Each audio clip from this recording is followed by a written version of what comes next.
One of the ways the United States tried to break away from the aristocratic structure of the monarchies was with language. In England, only a very small percentage of the population speaks what would be considered standard English, received English, then you have the middle class English. But the overwhelming majority of the population speaks working class English.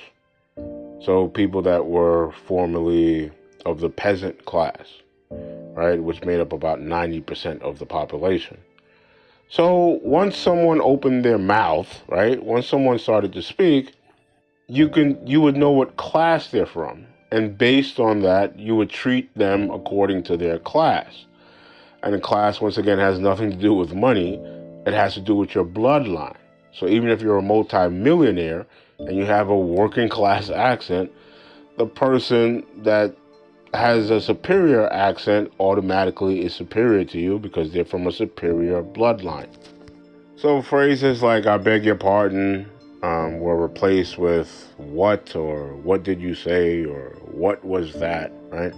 To kind of separate this servant-master dynamic in language. So American English was purposely made informal. That's why a New Yorker doesn't try to hide his New York accent, or someone from Georgia or Alabama don't try to hide their accent. All of these accents are considered working class accents because obviously the demographics that came to the United States were peasants, were considered peasants in Europe, right? And they're the ones that formed these accents. But over time here in the United States, people started to idolize these monarchs. Everybody wants to be a king or a queen or a princess or whatever the case may be. Then you started to get the acceptance into these exclusive universities that were only made for the most wealthy of the United States, right? And some of those old bloodlines that can trace back to Europe, right? Then people really started to associate themselves with these titles. I have a bachelor's, I have a master's.